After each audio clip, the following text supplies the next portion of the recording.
আসসালামু আলাইকুম ওয়া রাহমাতুল্লাহি ওয়া বারাকাতুহু। সম্মানিত প্রিয় বন্ধুগণ, আজকে খুবই অত্যন্ত গুরুত্বপূর্ণ একটি বিষয় নিয়ে উপস্থিত হইলাম। বিষয়টি হচ্ছে যে সকল ভাইয়েরা অনেক অক্ষম, অনেক দুর্বল হয়ে গেছেন, তাদের জন্য কোরআনুল কারীম থেকে আজকে একটি আমল আমি শিখিয়ে দিব। খুবই অত্যন্ত সহজ পদ্ধতিতে এই কোরআনুল কারীম থেকে আজকে আমলটি আমরা শিখিয়ে দিব।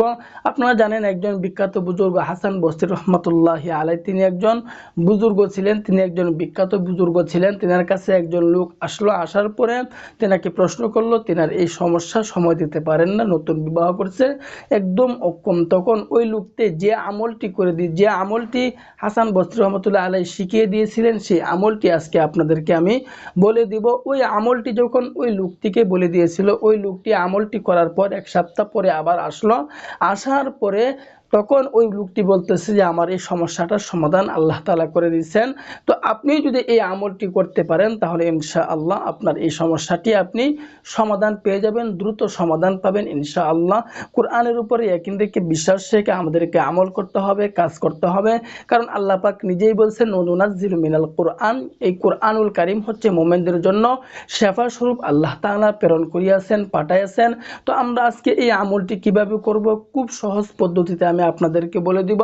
তো এই আমলটি করার আগে আমাদেরকে দুটি ডিম নিতে হবে, ওই ডিমগুলোকে সিদ্ধ করতে হবে। সিদ্ধ করার পর উপরের খোসাগুলো আমাদেরকে ফেলে দিতে হবে। ফেলানোর পরে আমাদেরকে এই দুটি ডিমের উপর লিখতে হবে কোরআনুল কারীমের দুটি আয়াত লিখতে হবে। এই আয়াতটি আমরা পাবো কোথায়? এই আয়াতটি হচ্ছে 27 নং পারার 1ম নং পৃষ্ঠায় প্রথম ডিমটার উপর আমাদেরকে লিখতে হবে ওয়াসসামা আবানাইনাহা বিআইদি ওয়া ইন্না লামুসিউন। আয়াতটি আমি আবারও বলতেছি, ওয়াসসামা আবানাইনাহা বিআইদিউ ওয়া ইন্না লামুসিউন।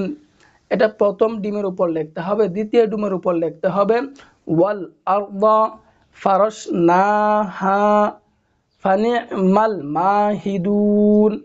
ওয়াল আরদা ফারাশনাহা ফানিমাল মাহিদুন।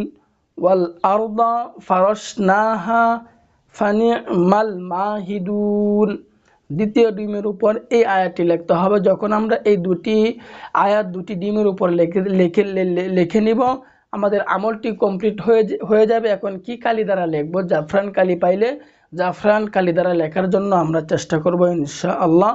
তো যখন আমরা এটি লেখা শেষ হয়ে যাবে, আমলটি করা শেষ হয়ে যাবে, এখন আমরা এই ডিমটি সেবন করতে হবে। প্রথম ডিমটি স্বামীকে খাওয়াইতে হবে, দ্বিতীয় ডিমটি স্ত্রীকে খাওয়াইতে হবে। এভাবে যদি এক সপ্তাহ পর্যন্ত এই আমলটি করতে পারেন, দেখবেন আল্লাহ তাআলা আপনার এই সমস্যাগুলো আল্লাহ তাআলা সমাধান করে দিচ্ছেন, আপনার ভিতরে আল্লাহ তাআলা শক্তি দিবেন। ট্রাই করে দেখুন ইনশাআল্লাহ। আশাবাদী, যদি কাজ না হয় তাহলে মনে রাখতে হবে আল্লাহ তাআলার কাছে আমার আমলটি কবুল হয় নাই, কারণ হয়তোবা আমার কোনো গুনাহের কাজ আছে, হয়তোবা আমি হারাম খাইতেছি, অথবা আমি নামাজ পড়তেছি না, অথবা আল্লাহ তাআলার কোনো বড় বিধান আমি অমান্য করতেছি। বড় বিধান অমান্য করার কারণে, লঙ্ঘন করার কারণে আমার এই আমলটি আল্লাহ তাআলা কবুল করেন নাই। তো এই জন্য কখনোই এই কথা মনের ভিতরে আনবো না যে আল্লাহ তাআলা কেন কবুল করেন নাই, আমার আমলটি কেন কবুল হয় নাই। বরং আমাদের ভিতরে সমস্যা থাকার কারণেই আল্লাহ তাআলা আমাদের এই আমলটি কবুল করেন নাই। কারণ হাদিসের মধ্যে আসছে, কোনো ব্যক্তি যদি হারামকে যদি ইবাদত বন্দেগী করে, তখন তার ইবাদত কখনোই কবুল হবে না। এজন্য ইবাদত কবুল হওয়ার জন্য প্রথম নাম্বার শর্ত হচ্ছে আমাদেরকে হালাল রুজি ভক্ষণ করতে হবে। তো এইভাবে আপনি এক সপ্তাহ পর্যন্ত এই আমলটি করুন, ইনশাআল্লাহ আশাবাদী আপনার উপকার হবে। তো আল্লাহ তাআলা আমাদের সকলকে বোঝার তৌফিক দান করুন, আমিন।